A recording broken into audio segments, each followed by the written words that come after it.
ಮುಂದೆ ಇಟ್ಕೊಂಡ್ರೆ ಅವೆಲ್ಲ ಹೋಗಿ ಬರ್ತಿರ್ತಾವಲ್ಲ ಅವ್ ಡಿಸ್ಟರ್ಬ್ ಆಗ್ಬಿಟ್ಟು ಎಲ್ಲ ಹಿಂಗೆ ಒದಾಡ್ತವೆ, ಅವಾಗ ನಿಮ್ಗೆ ಚುಚ್ಚೋಂಗೂ ಇರ್ತದೆ. ಮತ್ತೆ ಜೇನ್ ಪೆಟ್ಟಿಗೆ ಯಾವಾಗ ತೆಗೆದು ನೋಡ್ಬೇಕು ಅಂತಂದ್ರೆ ನೀವು ಬೆಳಿಗ್ಗೆ ಹೊತ್ತು ನೋಡ್ಬೇಕು, ಒಂದು 10 ಗಂಟೆಯಿಂದ 2 ಗಂಟೆ ಬೆಳಿಗ್ಗೆ 10ರಿಂದ 2 ಗಂಟೆ ಅವಾಗ ಯಾವುದೇ ಕಾರಣಕ್ಕೂ ಚುಚ್ಬೋದು. ಈ ಬಿಸಿಲಿದ್ದಾಗ ಏನಂದ್ರೆ ಎಲ್ಲ ಹೊರಗಡೆ ಹೋಗುತ್ತೆ ಆಯ್ತಾ. ಮತ್ತೆ ನಿಮ್ಗೆ ಪ್ರತಿಯೊಂದು ಮನೆಗೂ ಈ ತರ ತಂದು ಹೊಗೆತಿದೆ ಅಂತೇಳಿ ಒಂದು ಇದನ್ನ ಕೊಡ್ತೀವಿ, ಸ್ಮೋಕ್ ಹತ್ರ. ಇದನ್ನ ನೀವು ಸ್ವಲ್ಪ ಕಾಟನ್ ವೇಸ್ಟ್ ಅಂತ ಬರುತ್ತೆ, ಈ ಎಲ್ಲ ಬಟ್ಟೆಗಳದ್ದು ವೇಸ್ಟ್ ಇರ್ತಾವಲ್ಲ ಅದಿದ್ರೂ ಕೂಡ ಹಚ್ಕೊಳ್ಳಿ. ಸ್ವಲ್ಪ ಅಷ್ಟೇ ಹೊಗೆ, ಸ್ವಲ್ಪ ಹೊಗೆ ಮಾಡಿ ಕ್ಲೋಸ್ ಮಾಡ್ಕೊಬಿಡಿ. ಅವ್ರು ಯಾರೋ ಡೌಟ್ ಬೀಳ್ತಾ ಇದ್ದಾರೆ ಸರ್, ಹೆಂಗ್ ರಾಣಿ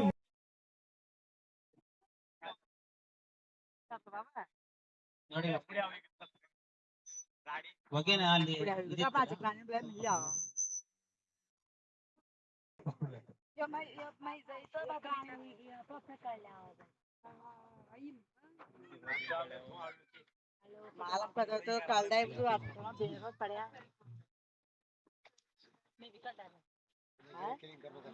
ನೋಡಿ ಅವರು ಆ ಬಾಕ್ಸ್ ಮುಚ್ಚಳ ಐತಲ್ಲ ಅದು ಉಲ್ಟಾ ಇಟ್ಬಿಟ್ಟು ಅದ್ರ ಮೇಲೆ ತೆಗ್ದಿಟ್ಟು ನೀವ್ ಹಂಗೆ ಇಟ್ಕೋಬೇಕು ಕ್ಲೀನ್ ಮಾಡ್ಬೇಕಾದ್ರೆ.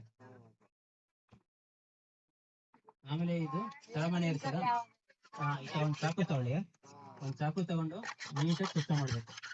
ಅದ್ರೊಳಗಡೆ ನೋಡಿ ಎಲ್ಲ ಮೊಟ್ಟೆ ಮರಿ ಎಲ್ಲ ಐತಲ್ಲ ಅದೆಲ್ಲ ಏನಾದ್ರು ಕೀಟ ಇರ್ಬೋದು, ಏನ್ ಬೇಕಾದ್ರೂ ಇರ್ಬೋದು, ಅದನ್ನ ಹಂಗೆ ಬಿಟ್ರೆ ಏನಾಗ್ತದೆ ಅವೆಲ್ಲ ಮೇಲೆ ಬಂದು ತಿನ್ಬೇಕು. ಅಷ್ಟೇ ನೀವ್ ಮಾಡ್ಬೇಕಾಗಿರೋದು. ನೀವೇನು ಪ್ರತಿದಿನ ಬೆಳಿಗ್ಗೆ ಎದ್ದಕ್ಕೇನು ಹುಲ್ ಕಿತ್ಕೊಂಡ್ಬಂದು ಹಾಕಂಗಿಲ್ಲ, ನೀರು ಕೊಡಂಗಿಲ್ಲ, ಅವಕ್ಕೇನು ನೀವೇನು ಮಾಡಂಗಿಲ್ಲ. ವಾರಕ್ಕೊಂದ್ಸಲ ಅದನ್ನ ನೀವು ಕ್ಲೀನ್ ಮಾಡಬೇಕು. ಅದಾದ್ಮೇಲೆ ನೀವು ಅವೆಲ್ಲ ತೆಗೆದು ನೋಡ್ಬೇಕು. ಈಗ ಇದ್ರಲ್ಲಿ ನೋಡಿ 4 ಫ್ರೇಮ್ ಹುಳ ಇದಾವೆ ಅಲ್ವಾ, 4 ಖಾಲಿ ಇದಾವೆ. ಸೊ ತುಂಬಿರೋ ಹುಳಗಳಲ್ಲಿ ನಾವು ತೆಗೆದು ನೋಡ್ಬೇಕು, ಸರಿ ಇದಾವ, ಮೊಟ್ಟೆ ಮರಿ ಸತ್ತಿದಾವ, ಆಹಾರ ಚೆನ್ನಾಗಿದಾವ ಎಲ್ಲವನ್ನು ನಾವು ನೋಡ್ಬೇಕು. ಮತ್ತೆ ರಾಣಿ ಹುಳ ಎಲ್ಲ ತೋರಿಸ್ತಾರೆ.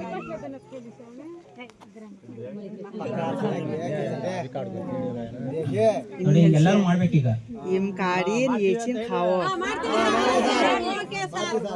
ನೋಡ್ತೀವಿ ಈಗ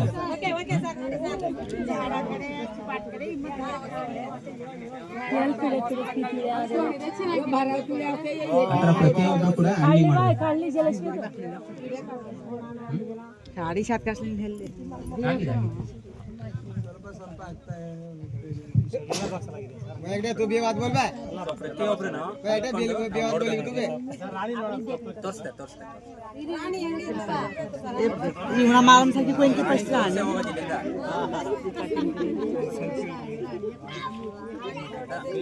ಯಾರು ಇಟ್ಕೊಂತೀರಾ ಈಗ?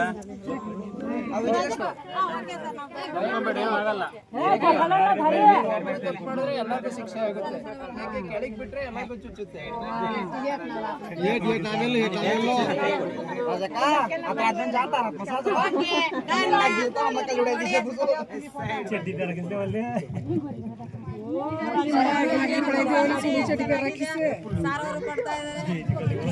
ಪ್ರತಿಯೊಬ್ರು ಹಿಂಗೆ ಇಟ್ಕೊಂಡು ನೋಡುವಂತ ಕಲಿಬೇಕು. ಇದು ಕಲಿತ್ರೆ ಈ ಜನ ನೀವು ಪ್ರಾಕ್ಟೀಸ್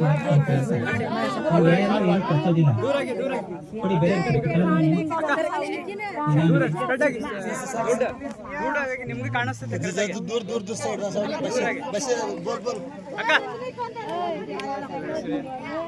ಸೈಡ್ ಸೈಡ್ ನೋಡಿ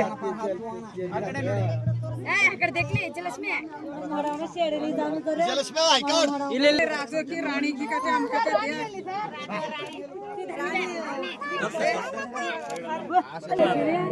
मोटी मोटी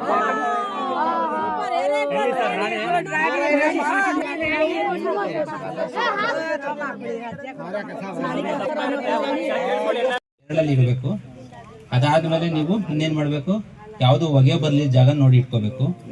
ಮರ ಕೆಳಗಡೆ ಇರಕ್ಕಾಗಿಲ್ಲ ಅಂದ್ರೆ ನೀವೇ ಚಪ್ರ ಹಾಕಿ ನೆರಳು ಮಾಡ್ಕೊಡ್ಬೇಕು. ಇದ್ರ ಜೊತೆಗೆ ಇನ್ನೇನ್ ಮಾಡ್ಬೇಕಂದ್ರೆ ನಿಮ್ ಜಾಗಕ್ಕೆ ಬಂದಿದ್ಯಲ್ವಾ, ಅದಕ್ಕಿನ್ನು ಎಲ್ಲಿ ಜೇನು ಸಿಗುತ್ತೆ, ಎಲ್ಲಿ ಹೂವು ಇದಾವೆ ಅವಕ್ಕಿನ್ನೂ ಗೊತ್ತಿಲ್ಲ, ಇನ್ನೂ ಒಂದು ವಾರ ಬೇಕಾಗ್ತದೆ ಅಡ್ಜಸ್ಟ್ ಆಗಕ್ಕೆ. ಅದಕ್ಕೆ ನೀವೇನ್ ಮಾಡ್ಬೇಕಂದ್ರೆ ಸಕ್ಕರೆ ಪಾಕ ಮಾಡ್ಕೊಡ್ಬೇಕು. ಈಗ ತೋರ್ಸ್ಕೊಡ್ತಾನೆ ನಮ್ಮ ಹುಡುಗ ಯಾವ ತರ ಸಕ್ಕರೆ ಪಾಕ ಮಾಡೋದಂತೇಳಿ. ಸೊ ಅದನ್ನ ಸಕ್ಕರೆ ಪಾಕ ಮಾಡಿ ನೀವು ಕೊಡ್ಬೇಕು. ಓಕೆ, ಸೊ ಅಷ್ಟು ನೀವು ಮಾಡಿದ್ರೆ ನಿಮ್ಮ ಹತ್ರ ಜೇನು ಉಳ್ಕೊಳ್ಳುತ್ತೆ. ಇಲ್ಲ ಅಂದ್ರೆ ನೀವು ಜೇನ್ ಪೆಟ್ಟಿಗೆ ತಗೊಂಡೋಗಿ ಇಟ್ಟ ಮೇಲೆ ಒಂದು ತಿಂಗಳು ವರ್ಷಕ್ಕೆ ನಿಮ್ಮಿಂದ ಬಿಟ್ಟು ಹೋಗ್ತವೆ. ಅವಾಗ ನೀವು ವಾರಕ್ಕೆ ಒಂದ್ಸಲ ಅಥವಾ 2 ಸಲ ನೀವು ಸಕ್ಕರೆ ಪಾಕವನ್ನು ಮಾಡಿಕೊಳ್ಬೇಕು. ಯಾವಾಗ 8 ಫ್ರೇಮ್ ತುಂಬವರೆಗೂ ಕೊಡ್ರಿ, ಯಾಕಂದ್ರೆ ನಿಮ್ದು ಇನ್ನೂ ಜಾವಕದ ಅಡ್ಜಸ್ಟ್ ಆಗೋದಕ್ಕೆ ಇನ್ನೂ ಅದು ಒಂದು 15-20 ದಿವಸ ಬೇಕು. ಆಮೇಲೆ ಅದು ಚೆನ್ನಾಗಿರೋದು ಯಾವ್ದಾರ ಒಂದು ತೋಟ ನೋಡ್ಕೊಳುತ್ತೆ, ಆಮೇಲೆ ಹೂವು ಬರೋಂಥ ಜಾಗ ನೋಡ್ಕೊಳುತ್ತೆ. ಅವಾಗ ಅದನ್ನ ಜೇನ ಕಲೆಕ್ಟ್ ಮಾಡಕ್ಕೆ ಶುರು ಮಾಡ್ತೇವೆ. ಅಲ್ಲಿವರೆಗೂ ನೀವು ನೋಡ್ಕೊಂತ ಇರಬೇಕು. ಇಲ್ಲಾಂದ್ರೆ ಬಿಟ್ಟೋಗ್ಬಿಡ್ತಾವೆ. ಓಕೆ, ನಾವು ಇಷ್ಟೊಂದು ಬಿಟ್ಟೋಗ್ಬಿಡ್ತೇವೆ.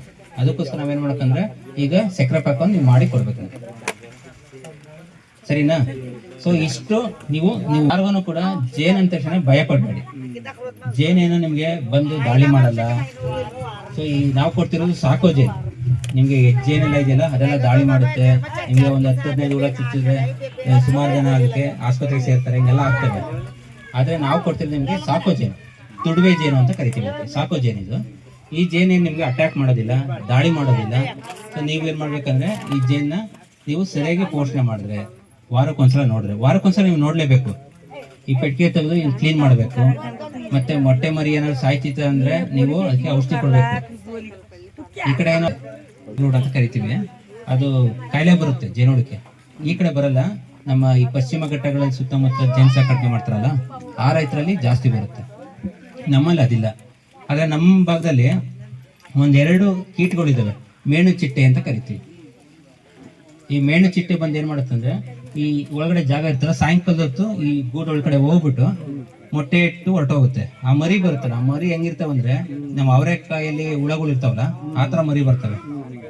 ಅವರೆಕಾಯೆಲ್ಲ ಸುಲ್ದಾಗ ಬರ್ತಾವಲ್ಲ ಆತರ ಇದು ಹುಳ ಬರ್ತವೆ ಉದ್ದಕ್ಕೆ. ಅದೇನ್ ಮಾಡುತ್ತಂದ್ರೆ ಆ ರಾಡಿನೆಲ್ಲ ತಿನ್ನಕ್ ಶುರು ಮಾಡುತ್ತೆ. ಮೊಟ್ಟೆ ಮರಿ ಎಲ್ಲಾನು ತಿನ್ನಕ್ ಶುರು ಮಾಡುತ್ತೆ. ತಿಂದಾದ್ಮೇಲೆ ಒಂದು 20 ದಿವಸದೊಳಗಡೆಗೆ ಇಡೀ ಗೂಡನ್ನ ತಿಂದ್ಬಿಟ್ಟು ಇದು ಹುಳಗಳನ್ನೆಲ್ಲ ಓಡಿಸ್ಬಿಡ್ತವೆ. ನೀವು ಯಾವಾಗ ವಾರಕ್ಕೊಂದ್ಸಲ ನೀವು ಗೂಡನ್ನ ತೆಗೆದು ಕ್ಲೀನ್ ನೋಡ್ತಿರಲ್ಲ, ಅವಾಗ ಏನಾದ್ರು ಈ ಅಡಿ ಮನೇಲಿ ಮೊಟ್ಟೆ ಇರ್ತವೆ, ಇಲ್ಲಿ ಮೊಟ್ಟೆ ಇಟ್ಟಿರ್ತದೆ. ಮೊಟ್ಟೆ ಇಟ್ಟು ಇಲ್ಲಿ ಮರಿ ಮಾಡ್ಕೊಂಡಿರ್ತದೆ. ಅದಕ್ಕೆ ನೀವು ವಾರಕ್ಕೊಂದ್ಸಲ ನೋಡಿದಾಗ ಇಲ್ಲೇ ಕ್ಲೀನ್ ಮಾಡ್ಬೋದು. ಆಯ್ತಾ? ಒಂದು ಚಾಕು ತಗೊಂಡು ಕ್ಲೀನ್ ಮಾಡ್ಬೇಕು. ನೀಟಾಗಿ ಕ್ಲೀನ್ ಮಾಡ್ಬಿಟ್ಟು ಅದನ್ನ ಅವಾಗ ಮರಿಗಳಿದ್ರೆ ನೀರಲ್ಲಿ ಏನ್ ಬೇಡ, ಬಟ್ಟೆಯಲ್ಲಿ ಒರೆಸ್ಬಿಟ್ಟು ಒಂದು ಬ್ರಷ್ ಗಿಶ್ ತಗೊಂಡು ಒರೆಸ್ಬಿಟ್ರೆ ಹೊರಟೋಗ್ತವೆ. ಮೊಟ್ಟೆ ಇರ್ತವೆ, ಸಣ್ಣ ಮರಿ ಇರ್ತವೆ. ನೀವ್ ಯಾವಾಗ 1 ತಿಂಗಳು ನೋಡ್ಲಿಲ್ಲ ಅಂದ್ರೆ ಗೂಡ್ನ, ಅವಾಗ ಏನಾಗ್ತವೆ ಇಲ್ಲೆಲ್ಲ ಇರ್ತಾವಲ್ಲ ಅವ್ ನಿಧಾನಕ್ಕೆ ಮೇಲೆ ಎತ್ಬಿಟ್ಟು ಆ ಗೂಡ್ನ ತಿನ್ನಕ್ ಶುರು ಮಾಡ್ತವೆ. ನೀವು ಮೇಣು ಚಿಟ್ಟೆ ಬಂದು ಇಲ್ಲೆಲ್ಲ ಇದು ಸೊ ಅವಾಗ ಏನಂದ್ರೆ ನೀವು 1 ತಿಂಗಳಿಂದ ನೀವು ಗೂಡ್ನ ನೋಡೇ ಇಲ್ಲ ಅಂತ ಅರ್ಥ. ಸೊ 1 ವಾರಕ್ಕೊಂದ್ಸಲ ನೋಡ್ತಿದ್ರೆ ನೀವು ಇಲ್ಲ ಕ್ಲೀನ್ ಮಾಡ್ಬಿಡ್ತೀರಲ್ಲ, ಹೊರಟೋಗ್ಬಿಡುತ್ತೆ. ಅದು ಒಂದು ನಿಮ್ ಕೀಟ ಕಾಡುತ್ತೆ. ಅದ್ ಬಿಟ್ರೆ ಎರಡನೇದೇನಂದ್ರೆ ಇರುವೆಗಳು ಕಟ. ಅಡಿಕೆ ತೋಟಗಳಿತ್ತು ಅಂದ್ರೆ ಅಲ್ಲಿ ಕೆಂಪಿರುವೆ ಬರ್ತವೆ, ಕೆಂಚಗ ಅಂತ ಕರೀತಾರಲ್ಲ, ಆ ಕೆಂಪಿರುವೆ ಬರ್ತವೆ. ಅದೇನ್ ಮಾಡುತ್ತೆ ಅಂದ್ರೆ ಈ ಗೂಡ್ ಈ ಇದ್ರ ಮೇಲೆ ಈ ಸ್ಟ್ಯಾಂಡ್ ಮೇಲೆ ಸತ್ತು ಬಂದು ಇದ್ರ ಮೇಲೆ ಹತ್ತಿ ಎಲ್ಲಿ ಜೇನುತುಪ್ಪ ಇರುತ್ತೋ ಅದನ್ನೆಲ್ಲ ತಿನ್ನುತ್ತೆ. ಅದ್ರ ಜೊತೆಗೆ ಈ ಮರಿ ಹುಳಗಳನ್ನ ತಿನ್ನುತ್ತೆ. ಒಂದ್ ಸ್ವಲ್ಪ ಸ್ವೀಟ್ ಇರ್ತದೆ ಅಂತ ಅದನ್ನ ತಿನ್ಬಿಡ್ತಾವೆ. ಅವಾಗ ಗೂಡು ಬಿಟ್ಟೋಗುತ್ತೆ. ಅದಕ್ಕೋಸ್ಕರ ನಾವೇನ್ ಮಾಡ್ತೀವಿ ಅಂದ್ರೆ ಯಾವಾಗ್ಲೂ ಜೇನ್ ಪೆಟ್ಟಿಗೆನ ಸ್ಟ್ಯಾಂಡ್ ಮೇಲೆ ಇಡ್ಬೇಕು. ಸ್ಟ್ಯಾಂಡ್ ಮೇಲೆ ಇಟ್ಮೇಲೆ ನೋಡಿ ಇದೊಂದು ಬಟ್ಲು ತರ ಕಾಣುತ್ತಲ್ವಾ, ಇಲ್ಲಿ ನಾವು ಯಾವಾಗ್ಲೂ ಕೂಡ ನೀರ್ನ ತುಂಬಿಸ್ಬೇಕು. ಅದಕ್ಕೆ ನಾವು ಇಲ್ಲಿ ಇಟ್ಟೋದಾಗ ನೋಡಿ ಎಲ್ಲ ನೀರ್ ಹಾಕಿದಾರಲ್ಲ, ಏನೋ ಇರುವೆಗಳಿದ್ರೆ ಮೇಲೆ ಎತ್ಪಾಕಂತ. ಇಲ್ಲಿ ನೀರು ಹಾಕ್ಬಿಟ್ರೆ ಬರೋದಿಲ್ಲ. ಅದ್ರೊಳಗಡೆ ಹಾಕ್ಬಿಟ್ರೆ ಆ ನೀರ್ ಹಾಕ್ಬಿಟ್ಬೇಕಾದ್ರೆ 1-2-3 ಕಡ್ಡಿ ಹಾಕಿದೆ ಒಳಗಡೆ. ಏನೋ ಜೇನುಳನ್ನು ಒಂದ್ಸಲ ನೀರ್ ಕುಡಿಯಕ್ಕೆ ಹೋಗಿದ್ರೆ ಬಿದ್ಬಿಟ್ರೆ ಆ ಕಡ್ಡಿ ಮೇಲೆ ಕುತ್ಕೊಂಡು ತೇಲ್ಕೊಂಡ್ಬಂದು ಈಚೆ ಬರ್ತಾವೆ. ಆಯ್ತಾ? ಇಲ್ಲ ನಮ್ದು ತೋಟ ದೂರ ಐತೆ ಸರ್, ಯಾಕಂದ್ರೆ ನೀರ್ ಹಾಕ್ತಾರೆ 2 ದಿವಸಕ್ಕೆ ಅದು ಆವಿ ಹಾಕ್ತಾರೆ ಅಲ್ವಾ? ಆತರ ಇತ್ತು ಅಂದ್ರೆ ನೀವೇನ್ ಮಾಡಿ ಅಂದ್ರೆ ಈ ಕಾಲು ಇದೆಯಲ್ಲ, ಈ ಕಾಲಿಗೆ ಎಲ್ಲ ಒಂದ್ ಸ್ವಲ್ಪ ವೇಸ್ಟ್ ಆಯಿಲ್ ಇತ್ತು ಅಂದ್ರೆ ಈ ನಾವು ಎಲ್ಲ ಗಾಡಿಗಳಿಗೆ ಯೂಸ್ ಮಾಡ್ತೀವಲ್ಲ, ಆ ವೇಸ್ಟ್ ಆಯಿಲ್ ಅಥವಾ ಗ್ರೀಸ್ ಇದ್ರೆ ಬೆಳೆದ್ಬಿಡಿ. ಸೊ ಅವಾಗ್ಲೂ ಇರುವೆಗಳು ಮೇಲೆ ಇರ್ತಾರೆ. ಅದಾದ್ರೂ ಮಾಡ್ಬೇಕು. ಗ್ರೀಸ್ ಏನಾದ್ರು ಒಂದು ಹಚ್ಕೊಡ್ಬೇಕು. ಸೊ ಅದನ್ನ ಬಿಟ್ರೆ ಇನ್ನೊಂದ್ ಏನ್ ಕೀಟ ಇದೆ ಅಂತಂದ್ರೆ ಕಡ್ಜ ಬರ್ತವೆ. ಎಗ್ ಗಡ್ಜ ಅಂತೀರಾ, ಆಯ್ತಾ? ನಾವು ಇಂಗ್ಲಿಷ್ ಅಲ್ಲಿ ಹಾರ್ನೆಟ್.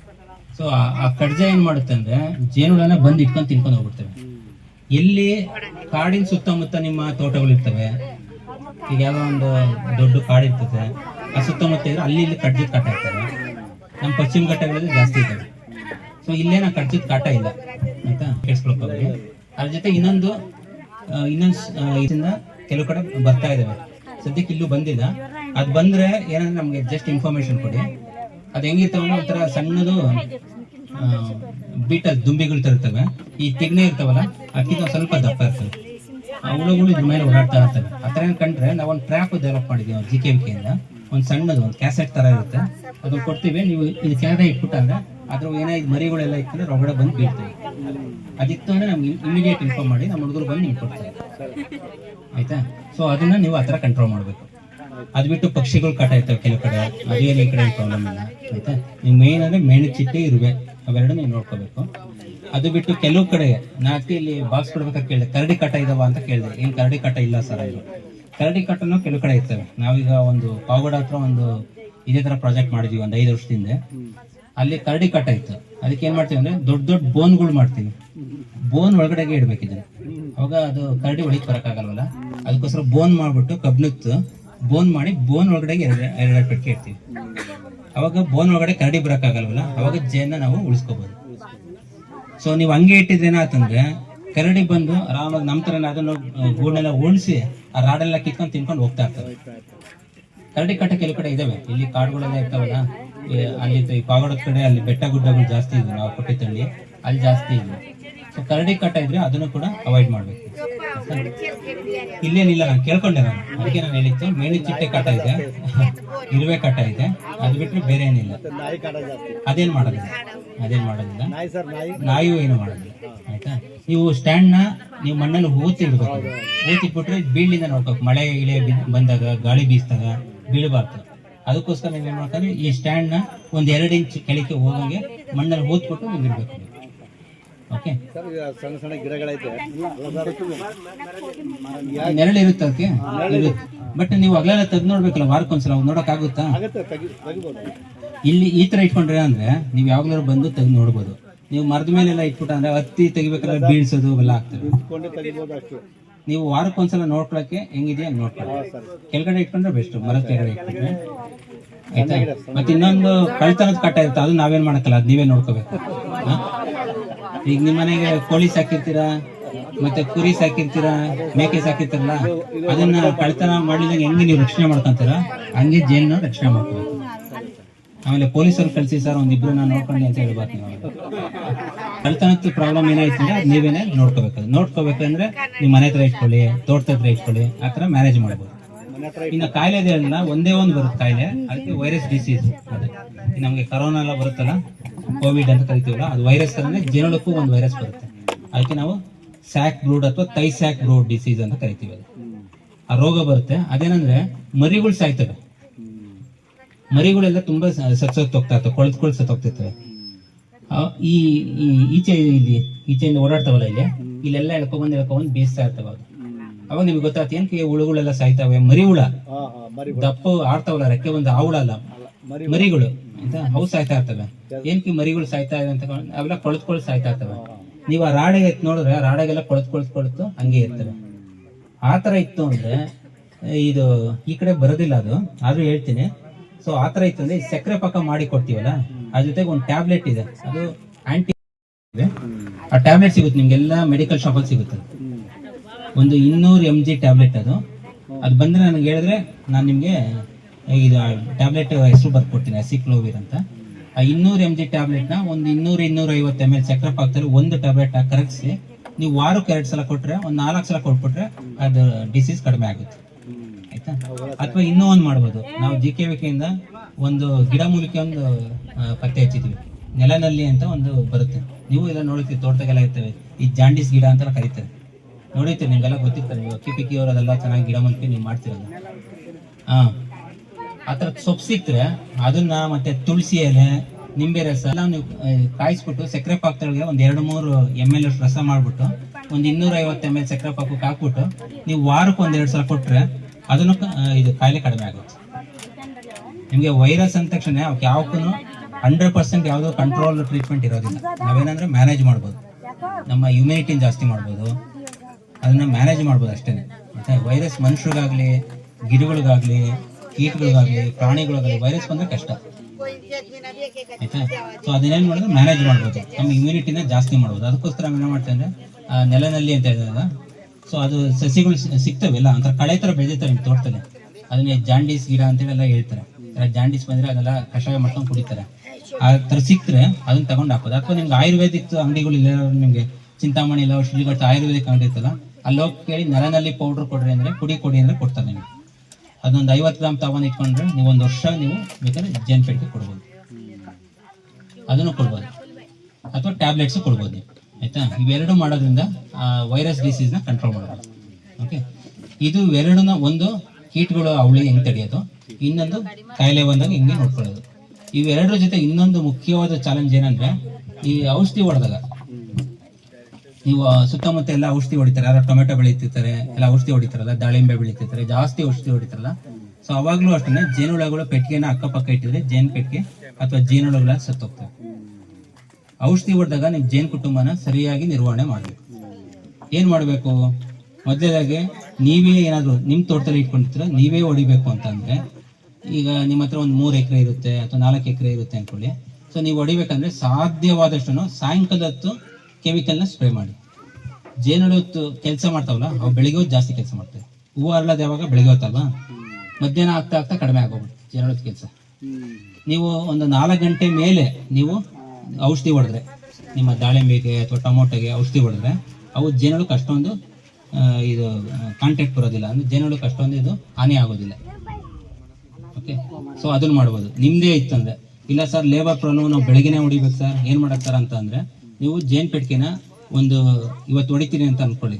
ಸೊ ನಿನ್ನೆ ದಿವಸ ರಾತ್ರಿನೇ ನಿಮ್ಮ ಮನೆ ಹತ್ರ ಎಲ್ಲ ಜೇನ್ ಪೆಟ್ಟಿಗೆನ ಸ್ಥಳಾಂತರ ಮಾಡ್ಬೋದು, ಅಲ್ಲಿಂದ ತಗೊಂಡು ಇಲ್ಲಿ ಇಟ್ಕೊಳ್ಳಿ.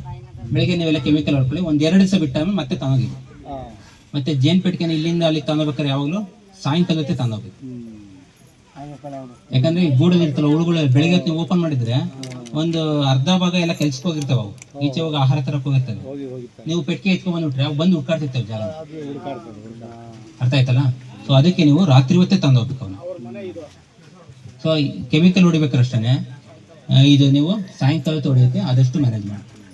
ಅಥವಾ ನೀವು ಅಕ್ಕಪಕ್ಕದವ್ರು ಯಾರೋ ಹೊಡಿತಾರೆ, ನೀವು ಪೆಟ್ಟಿಗೆ ಟೈಮಲ್ಲಿ ಹೇಳಿರಿ, ನೋಡಪ್ಪ ನಮ್ಮ ತೋಟದಲ್ಲಿ ಜೇನು ಪೆಟ್ಟಿಗೆ ಐತೆ, ನೀನೇನೋ ಔಷಧಿ ಹೊಡಿಬೇಕಾರೆ ನನಗೆ ಹೇಳು ಅಂತ ಹೇಳಿದ್ರೆ, ಅವ್ರು 1 ದಿವಸ ಮುಂಚೆ ತಿಳ್ಕೊಂಡು ನೀವು ತಗೊಂಡೋಗಿಡಿ. ಅಥವಾ ನಾನು ಹೊಡಿಯಲ್ಲ ಸರ್ ಅವ್ರು ಹೊಡಿತಾರೆ ಏನಾದ್ರು, ಆದಷ್ಟು ನಿಮ್ಮ ತೋಟ ಒಂದು 3 ಎಕರೆ 4 ಎಕರೆ ಇತ್ತು ಅಂದ್ರೆ ತೋಟದ ಮಧ್ಯದಲ್ಲಿ ಇಟ್ಕೊಳ್ಳಿ. ಯಾವಾಗ ಜೇನು ಪೆಟ್ಟಿಗೆ ಬಾರ್ಡ್ರಾಗಿ ಇಟ್ಕೊಬೇಡಿ, ಬಾರ್ಡ್ರಾಗಿ ಇಟ್ಕೊಂಡ್ರೆ ಜಾಸ್ತಿ ಆ ಕಡೆ ಹೋಗ್ತವೆ. ಅಲ್ಲ, ನಿಮ್ಮ ಮಧ್ಯದಲ್ಲಿ ಇಟ್ಕೊಂಡ್ರು ಪಕ್ಕದ ತೋಟಕ್ಕೆ ಹೋಗ್ತವೆ, ಆಯ್ತಾ. ಆದ್ರೆ ಜಾಸ್ತಿ ಪ್ರಮಾಣ ನಿಮ್ಮ ತೋಟದಲ್ಲಿ ಇರುತ್ತೆ, ಒಂದಷ್ಟು ಹೋಗ್ತವೆ, ಆಯ್ತಾ. ಅವಕ್ಕೇನ ಇದ್ದಿಲ್ಲ, ಸುಮಾರು 1.5-2 ಕಿಲೋಮೀಟರ್ಗೂ ಹೋಗ್ತವೆ. ಆಹಾರ ಸಿಗ್ಲಿಲ್ಲ ಅಂದ್ರೆ 2 ಕಿಲೋಮೀಟರ್ ಹೋಗ್ತವೆ. ಆಹಾರ ಚೆನ್ನಾಗಿ ಸಿಗ್ತಿದೆ. ಆಹಾರಕ್ಕೆ ನಾನು ಹೇಳಿದ್ರೆ ಹೂವು, ಅದಕ್ಕೆ ಆಹಾರ ಅಂದ್ರೆ ಆ ಮಕರಂದ ಬೇಕು, ಮತ್ತೆ ಪರಾಗ ಬೇಕು, ಅದೇ ಆಹಾರ. ಅದೇ ಆಹಾರ ಚೆನ್ನಾಗಿ ಸಿಕ್ತಿತ್ತು ಅಂದ್ರೆ ಎಲ್ಲಿ ಪೆಟ್ಟಿಗೆ ಇರುತ್ತೋ ಒಂದು 200-300 ಮೀಟರ್ ಸುತ್ತಮುತ್ತ, ಆಯ್ತಾ, ಅಲ್ಲೇ ಕೆಲಸ ಮಾಡ್ತಿರ್ತವೆ. ಆಹಾರ ಸಿಗ್ಲಿಲ್ಲ ಅಂದಾಗೆ ಆಹಾರ ಹುಡಿಕೊಂಡು ಹೋಗ್ತವೆ, 1-1.5 ಕಿಲೋಮೀಟರ್ಗೂ ಹೋಗ್ತವೆ. ಅವಾಗ ನಿಮ್ ಪಕ್ಕದ ತೋಟ, ಅವ್ರ ಪಕ್ಕದ ತೋಟ, ಪಕ್ಕದ ಊರವ್ರ ತೋಟಕ್ಕೆಲ್ಲ ಹೊರಟೋಗ್ತಾರೆ, ಅರ್ಥ ಆಯ್ತಲ್ಲ. ಸೊ ಅದಕ್ಕೆ ನಿಮ್ ತೋಟ ಇತ್ತು ಅಂದ್ರೆ ಆದಷ್ಟು ಮಧ್ಯದಲ್ಲಿ ಇಟ್ಕೊಳ್ಳಿ. ಅವಾಗ ಏನಂದ್ರೆ ಸುತ್ತಮುತ್ತ ಏನೇನು ಸಿಗ್ತದೆ ನಿಮ್ಗೆ ಗೊತ್ತಿರುತ್ತೆ, ಇಟ್ಕೋಬಹುದು. ಬಾರ್ಡ್ರಲ್ಲಿ ಇಟ್ಬಿಟ್ರೆ ಜಾಸ್ತಿ ಆ ಕಡೆಗೆ ಹೋಗ್ತೇವೆ, ಈ ಕಡೆಗೆ ಹೋಗ್ತೇವೆ. ಇದ್ದಂಗೆ ಅದರಲ್ಲಿ ನಾನು ಹೇಳಿದ್ನಲ್ಲ, ರಾಣಿ ಹುಳ ಇರುತ್ತೆ, ತಾಯಿ ಹುಳ ಇರುತ್ತಲ್ಲ, ಈ ಹೊರಗಡೆ ಹೋಗೋವು ಯಾವ ಅಂದ್ರೆ ಕೆಲಸಗಾರ ಹುಳುಗಳು. ಅವು ಹೋಗಿ ಕೆಲಸ ಮಾಡ್ಕೊಂಡು ಪುನಃ ಅದೇ ಪೆಟ್ಟಿಗೆಗೆ ಬರ್ತವೆ. ಪಕ್ಕದ ಪೆಟ್ಟಿಗೆಗೆ ಹೋದ್ರೆ ಅವಾಗ ಇದು ಬೇರೆ ಕುಟುಂಬ, ಅದು ತಾಯಿ ಹುಳ ಬೇರೆದು. ಅಲ್ಲ, ನಮ್ ಜನ ಹೇಳೋರು ಜಾಸ್ತಿ ಇರ್ತಾರೆ, ನಿಮ್ ಪೆಟ್ಟಿಗೆ ನಮ್ ಹುಳ ಬಂದ ಹಂಗೆ. ಈ ರಾಣಿ ಹುಳ ಇರ್ತದಲ್ಲ, ರಾಣಿ ಹುಳ ಯಾವಾಗ್ಲೂ ಕೂಡ ಒಂದು ಕೆಮಿಕಲ್ ನ ರಿಲೀಸ್ ಮಾಡ್ತಾರೆ, ಸೆಂಟ್ ತರ ರಿಲೀಸ್ ಮಾಡ್ತಿರುತ್ತೆ ತನ್ನ ದೇಹದಲ್ಲಿ. ಅದು ಹೆಂಗಂದ್ರೆ ಆ ರಾಣಿ ಇದು ಏನ್ ರಿಲೀಸ್ ಮಾಡುತ್ತೆ ಸೆಂಟು, ಇನ್ನೊಂದು ರಾಣಿ ರಿಲೀಸ್ ಮಾಡುತ್ತೆ ಸೆಂಟು, 2 ಒಂದೇ ಅಲ್ಲ, 2 ಬೇರೆ ಬೇರೆ. ಈ ಮರಿ ಹುಳುಗಳು ಅಥವಾ ಕೆಲಸಗಾರ ಹುಳುಗಳು ಇರ್ತಾವಲ್ಲ, ತನ್ನ ತಾಯಿ ಹುಳ ಯಾವ ತರ ಸೆಂಟ್ ನ ಪ್ರೊಡ್ಯೂಸ್ ಮಾಡ್ತಿದ್ರೋ ಅದಕ್ಕೆ ಹೊಂದ್ಕೊಂಡಿರ್ತವೆ. ಪಕ್ಕದ ಗೂಡ್ ಹೋದ ತಕ್ಷಣ ಇದು ಯಾವ ಬೇರೆ ತರ ಸೆಂಟ್ ಬರ್ತಿದ್ಯಲ್ಲ ಅಂತ ಗೊತ್ತಾಗ್ಬಿಡುತ್ತೆ ಅವಕ್ಕೆ. ಅದಕ್ಕೆ ಅದು ಹೋಗಲ್ಲ, ಹೋದ್ರು ಕೂಡ ಅವೇ ಹೊಡೆದು ಆಚೆಗೆ ಆಗ್ತವೆ, ಇದನ್ನ ಹೋಗಿ ನಮ್ ಗೂಡಲ್ಲ ಅಂತ, ಆಯ್ತಾ. ಸೊ ಅದಕ್ಕೆ ನಿಮ್ ನೋಡಿ ಅಲ್ಲಿ ಈಗ 110 ಜೇನ್ ಪೆಟ್ಟಿಗೆ ಇದಾವ, ಅಲ್ಲಿ ಬೇಗ ಕಂಡಿಟ್ಕೊಂತವೆ, ಕಂಡಿಟ್ಕೊಂಡ್ಬಿಟ್ಟು ಓಡಿಸ್ತಾವ ಆಚೆ, ಅರ್ಥ ಆಯ್ತಲ್ಲ. ಸೊ ಅದಕ್ಕೆ ನೀವು 10 ಕುಟುಂಬ ಇದ್ರು ಕೂಡ ಒಂದ್ರತ್ತು ಇನ್ನೊಂದಕ್ಕೂ ಹೋಗಲ್ಲ, ಇನ್ನೊಂದತ್ತು ಮತ್ತೊಂದಕ್ಕೆ ಹೋಗಲ್ಲ. ಮತ್ತೆ ಅವೆರಡನ್ನು ಒಂದು ಮಾಡಕ್ಕೂ ಒಂದು ಟೆಕ್ನಿಕ್ ಇದೆ. ನಾವು ಅದಕ್ಕೆ 2 ವಿಲೀನ ಮಾಡಕ್ಕೂ ಒಂದು ಟೆಕ್ನಿಕ್ ಇದೆ. ಒಂದು ನ್ಯೂಸ್ ಪೇಪರ್ ಹಾಕ್ಬಿಟ್ಟು ಸಕ್ಕರೆ ಪಕ್ಕನ 2 ಬದಿ ಮಾಡ್ತೀವಿ. ಅದೆಲ್ಲ ನಿಮ್ಗೆ ಈಗ ಹೇಳಕ್ ಹೋಗಲ್ಲ. ನೆಕ್ಸ್ಟ್ ಇನ್ನೊಂದು ಟ್ರೈನಿಂಗ್ ಕೊಡ್ತೀವಿ ನಿಮ್ಗೆ. ನಿಮ್ನ ಯಾರು ಚೆನ್ನಾಗಿ ಮಾಡ್ತಾರೋ ಅವನ್ನೆಲ್ಲ JKVK ಒಂದು ಕರ್ಕೊಂಡೋಗಿ ಟ್ರೈನಿಂಗ್ ಕೊಡ್ತೀವಿ. ಅವಾಗ ನಿಮ್ಗೆಲ್ಲ ಕೈಯಲ್ಲೇ ನಾವೇ ಮಾಡಿಸಿ ತೋರಿಸ್ತೀವಿ ನಾವು. ಸೊ ಈಗ ನೀವು ಇದು ಮೊದಲೇ ಹಂತದಲ್ಲಿ ನೀವೇನ್ ಮಾಡ್ಬೇಕಂದ್ರೆ ಪೆಟ್ಟಿಗೆನ ಚೆನ್ನಾಗಿ ನೋಡ್ಕೋಬೇಕು. ಅದಾದ್ಮೇಲೆ ಏನಾದ್ರು ಕಾಯಿಲೆ ಅಥವಾ ಕೀಟಗಳು ಬಂದ್ರೆ ಅವನ ಹತೋಟಿ ಮಾಡಬೇಕು, ಅವನ ನಿರ್ವಹಣೆ ಮಾಡಬೇಕು. ಜೇನುತುಪ್ಪ ಬಂದಾಗ ಅವ್ನ ಕಲೆಕ್ಟ್ ಮಾಡಿ ತುಂಬಿಸ್ಕೋಬೇಕು. ಆಯ್ತಾ? ಇಷ್ಟು ನೀವು ಕೆಲಸ ಮಾಡಬೇಕು. ಕೆಮಿಕಲ್ ಹೊಡಿಬೇಕಾದ್ರೆ ನೀವು ಹುಷಾರಾಗಿರ್ಬೇಕು. ಕೆಮಿಕಲ್ ನೀವು ಪೆಸ್ಟಿಸೈಡ್ ಎಲ್ಲ ಜಾಸ್ತಿ ಯೂಸ್ ಮಾಡ್ತಾರೆ ಆ ಕಡೆ ಎಲ್ಲ. ಆ ಕಡೆ ನಮ್ಮ ಚಿಕ್ಕಬಳ್ಳಾಪುರ ಈ ಕಡೆ ಎಲ್ಲ ಜಾಸ್ತಿ ಮಾಡ್ತಾರೆ. ಈ ಕಡೆ ಒಂದು ಸ್ವಲ್ಪ ಕಡಿಮೆನೆ ಈ ಭಾಗದಲ್ಲಿ. ಸೊ ಇದು ಎಲ್ಲಿ ಕೆಮಿಕಲ್ ಯೂಸ್ ಮಾಡ್ತೀರೋ, ಮುಖ್ಯವಾಗಿ ಟೊಮೊಟೊಗೆ ಜಾಸ್ತಿ ಯೂಸ್ ಮಾಡ್ತೀರಾ, ಅಂಥ ಟೈಮಲ್ಲಿ ಒಂದು ಸ್ವಲ್ಪ ಜಾಗರೂಕತೆಯಿಂದ ನೀವು ನೋಡ್ಕೋಬೇಕು.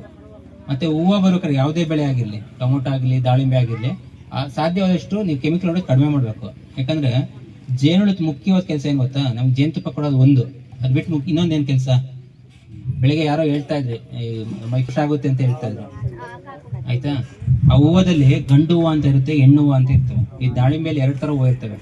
ಒಂದು ಗಂಡು ಹೂವು ಬೀಳ್ತಾ ಇರ್ತದೆ, ಇನ್ನೊಂದು ಹೂವು ಇರ್ತದ ಯಾವ್ದು ಕಾಯಿ ಕಚ್ಚುತ್ತೋ ಅದ್ರಲ್ಲಿ ಹೆಣ್ಣು ಮತ್ತೆ ಗಂಡು 2 ಒಂದರಲ್ಲೇ ಇರ್ತವೆ. ಈ ಗಂಡು ಹೂವಲ್ಲಿರುವಂತ ಪರಾಗನ ತಗೊಂಡೋಗಿ ಹೆಣ್ಣು ಹೂವಿನ ಮೇಲೆ ಹಾಕ್ಬೇಕು, ಅವಾಗ್ಲೇ ಅದು ಕಾಯಿ ಕಚ್ಚೋದು. ಸೊ ನಮ್ ಜೇನುಳದ ಮುಖ್ಯವಾದ ಕೆಲಸ ಅಂದ್ರೆ ಅದೇನೆ. ನಮ್ಗೆ ಇಷ್ಟೊಂದೆಲ್ಲ ಫಲ ಕೊಡ್ತಾವಲ್ಲ. ಈಗ ನಿಮ್ ತೆಂಗಿನ ಮರ ಇದಾವಲ್ವಾ, ಬೆಳಿಗ್ಗೆ ಹೊತ್ತು ಎದ್ದು ನೋಡಿ, ಒಂಬಾಳೆ ಎಷ್ಟು ಚೆನ್ನಾಗಿ ಜೇನುಳಗಳು ಕೆಲಸ ಮಾಡ್ತಿರ್ತವೆ. ಎಲ್ಲಿಂದನೋ ಇರ್ತವೆ, ಎಲ್ಲ ಹೆಜ್ಜೆನಿರ್ತವೆ, ಎಲ್ಲ ಬಂದು ಕೆಲಸ ಮಾಡ್ತಿರ್ತವೆ. ಏನ್ ಮಾಡ್ತಿದ್ದೇವೆ ಅಂದ್ರೆ, ಅದರಲ್ಲೂ ಅಷ್ಟೇ ನೀವು ಒಂಬಾಳೆ ನೋಡಿ, ಗಂಡು ಹೂವು ಮತ್ತೆ ಹೆಣ್ಣು ಹೂವು ಬೇರೆ ಬೇರೆ ಇರ್ತವೆ. ದಪ್ಪ ಇರ್ತಾವಲ್ಲ ಅವು ಗಂಡು ಹೂವು, ಹೆಣ್ಣು ಹೂವು ಸಣ್ಣ ಸಣ್ಣಗೆಲ್ಲ ಬೀಳ್ತಾವಲ್ಲ ಅವೆಲ್ಲ ಗಂಡು ಹೂವು, ಯಾವುದು ತೆಂಗಿನ ಒಂಬಾಳೆಯಲ್ಲಿ. ಸೊ ಅದನ್ನು ಅಷ್ಟೇ ಜೇನುಗಳು ಬಂದು ಆ ಗಂಡು ಹೂವಲ್ಲಿರುವಂತ ಪರಾಗವನ್ನು ತಗೊಂಡೋಗಿ ಹೆಣ್ಣು ಹೂವಿನ ಮೇಲೆ ಹಾಕ್ತಾ ಇರ್ತವೆ. ಅವು ಮಾಡೋದ್ರಿಂದ ನಮ್ ಕಾಯಿ ಕಚ್ಚೋದು. ನಾವ್ ಎಷ್ಟೊಂದ್ ಜನ ಒಂದು ಒಂಬಾಳೆಯಲ್ಲಿ 5-6 ಕಾಯಿಗೆ ಅಷ್ಟೇ ಕಚ್ಚಿರುತ್ತೆ. ನಾವು ಏನಕ್ಕೆ ಅಂತ ಅಂದ್ರೆ, ನೀರ್ ಕೊರತೆ ಇದೆ, ನೀರ್ ಕಡಿಮೆ ಆಗೈತೆ, ಗೊಬ್ಬರ ಕಡಿಮೆ ಆಗೈತೆ ಅಂತೀವಿ. ಸತ್ಯ ಅದು. ಅದ್ರ ಜೊತೆಗೆ ಇನ್ನೊಂದೇನಂದ್ರೆ, ನಾವು ಪರಾಗಸ್ಪರ್ಶನೂ ಕಡಿಮೆ ಆಗಿರುತ್ತೆ. ಈ ಒಂಬಾಳೆಯಲ್ಲಿ ಕಡಿಮೆ ಆಗಿದ್ದ ನಾವೇನ್ ಮಾಡ್ತೀವಿ, ಗೊಬ್ಬರ ಕೊಡ್ತೀವಿ, ಇನ್ನೊಂದು ಮೈಕ್ರೋ ನ್ಯೂಟ್ರಿಯೆಂಟ್ಸ್ ಅಂತ ಹೇಳ್ತೀವಿ, ಅಥವಾ ಬೇವಿನ ಹಿಂಡಿ ಕೊಡ್ತೀವಲ್ವಾ, ಆ ಕೊಟ್ಟು ಅದೆಲ್ಲ ಮ್ಯಾನೇಜ್ಮೆಂಟ್ ಮಾಡ್ತೀವಿ. ಅದ್ರ ಜೊತೆಗೆ ಪರಾಗಸ್ಪರ್ಶನೂ ಸರಿಯಾಗಿ ಆಗಿಲ್ಲ ಅಂದ್ರೆ ಅವಾಗ್ಲೂ ಕೂಡ ಈ ಹೆಣ್ಣು ಬೀಳ್ತಾ ಇರ್ತವೆ. ಅವಾಗ ನಿಮ್ ಕಾಯಿ ಕಟ್ಟಲ್ಲ. ಈಗ ಒಂದು ಒಂಬಾಳೆಯಲ್ಲಿ ಬರೀ 4-5 ಕಾಯಿ ಕಟ್ಟಿರ್ತವೆ. ನೀವು ಜೇನ್ ಪೆಟ್ಟಿಗೆ ಇಟ್ಟಾದ್ಮೇಲೆ ನಿಮ್ಗೆ ಒಂದು ಒಂಬಾಳೆಯಲ್ಲಿ 10-15 ಕಾಯಿ ಕಟ್ಟವೆ. ಅಟ್ಲೀಸ್ಟ್ ಒಂದು 20 ಆದ್ರೂ ಕಟ್ಬೇಕು. ಅವಾಗಲೇ ರೈತನಿಗೆ ಅದು ಒಳ್ಳೆ ಆದಾಯ ಬರೋದು ಅಲ್ವಾ? ಸೊ ದಾಳಿಂಬೆಲೂ ಅಷ್ಟೇನೆ. ನಾವು ದಾಳಿಂಬೆಲಿ ಒಂದು ಸ್ವಲ್ಪ ಎಲ್ಲ ಹಿಂಗೆ ಸಂಶೋಧನೆ ಮಾಡಿದೀವಿ ನಾವು. ಸೊ ಅಲ್ಲಿ ನಾವು ನೋಡಿದಾಗ 35-40% ಇಳುವರಿ ಜಾಸ್ತಿ ಆಗುತ್ತೆ. ಸೊ ಒಂದು ದಾಳಿಂಬೆ ಗಿಡಕ್ಕೆ ನಿಮ್ದೆಲ್ಲ ಗಿಡದಲ್ಲಿ ಎಷ್ಟು ಒಂದು 10 kg 15 kg ಕಟ್ಬೋದು. ಒಂದು 30-40 kg ಕಟ್ಟಬೇಕು ಒಂದು ಗಿಡ ಅಂದ್ರೆ. ಅವಾಗಲೇ ನಿಮಗೆ ಜಾಸ್ತಿ ನಿಮಗೆ ದುಡ್ಡು ಬರೋದು ಅಲ್ವಾ? ಸೊ ಅದಕ್ಕೆ ನೀವೇನೋ ಎಲ್ಲ ನೀವು ಪೆಸ್ಟಿಸೈಡ್ ಎಲ್ಲ ಕೊಡ್ತಿರಲ್ಲ, ಅದ್ರ ಜೊತೆಗೆ ಜೇನುಳನ್ನ ಇಟ್ಕೊಳ್ಳೋದ್ರಿಂದ ನಿಮ್ಮ ಪರಾಗಸ್ಪರ್ಶ ಬರುತ್ತೆ. ಇದು ನಮಗೆ ಕಣ್ಣಿಗೆ ಕಾಣೋದಿಲ್ಲ. ಈ ಪರಾಗಸ್ಪರ್ಶ ಮಾಡುತ್ತೆ, ಅದೇ ನಮ್ಗೆ ಇಳುವರಿ ಜಾಸ್ತಿ ಆಗುತ್ತೆ. ಇದು ಯಾವುದು ನಮಗೆ ಕಣ್ಣಿಗೆ ಕಾಣಲ್ಲ, ಆದರೆ ನಮ್ಗೆ ಅನುಭವ ಆಗುತ್ತೆ. ನಮಗೆ ಈಗ ರೈತರು ಸುಮಾರು ಜನ ಹೇಳ್ತಿರ್ತಾರೆ, ನಾವು ಈ ಪಾವಗಡ ಮತ್ತೆ ಇದು ಈ ಕಡೆ ಎಲ್ಲ ನಾವು ರೈತರ ಹತ್ರ ಕೆಲಸ ಮಾಡಿದೀವಲ್ಲ, ಅವ್ರು ಹೇಳ್ತಿರ್ತಾರೆ, ಸರ್ ನೀವು ಪೆಟ್ಟಿಗೆ ಕೊಡೋಕ್ಕಿಂತ ಮುಂಚೆ ನಮ್ಗೆ ಇಷ್ಟು ಬರ್ತಿತ್ತು ಸರ್ ಇಳುವರಿ, ಇವತ್ತಿಷ್ಟು ಡಬಲ್ ಆಗಿದೆ ಸರ್ ಅಂತ ಹೇಳ್ತಿರ್ತಾರೆ. ಅಂದರೆ ಒಂದು ವರ್ಷದಲ್ಲಿ ಗೊತ್ತಾಗುತ್ತೆ ಅವ್ರಿಗೆ. ಸೊ ನಿಮ್ಮದು ತೋಟ ಅವೆಲ್ಲ ಇತ್ತು ಅಂದರೆ ನಿಮಗೂ ಅಷ್ಟೇ ನಿಮ್ಮ ಇಳುವರಿ ಎಲ್ಲ ಜಾಸ್ತಿ ಇರುತ್ತೆ. ನಾವು ಜೇನು ಸಾಕಾಣಿಕೆ ಮಾಡೋದು ಮುಖ್ಯವಾದ ಉದ್ದೇಶನ ಅದು. ನಮಗೆ ಜೇನುತುಪ್ಪ ಸಿಗುತ್ತೆ, ಅದ್ರ ಜೊತೆಗೆ ಮುಖ್ಯವಾದ ಕೆಲಸ ಅಂದರೆ ಆಹಾರ ಉತ್ಪಾದನೆ ಆಗುತ್ತೆ. ಈ ಅದಕ್ಕೆ ನಾವು ಹೇಳ್ತೀವಿ ವಂಶಾಭಿವೃದ್ಧಿ ಆಗಬೇಕು. ಅದು ಒಂದು ಸಸ್ಯ, ಅದು ವಂಶಾಭಿವೃದ್ಧಿ ಆಗ್ತವೆ. ಅದು ಕಾಯಿ ಕಚ್ಚಬೇಕಲ್ಲ, ಅದೇ ವಂಶಾಭಿವೃದ್ಧಿ. ಆ ಕೆಲಸವನ್ನು ಜೇನುಳ ಮಾಡ್ತವೆ. ಸರಿನಾ? ಸೊ ಈಗ ಏನಾದ್ರು ಡೌಟ್ ಇದೆಯಾ ನಿಮಗೆ?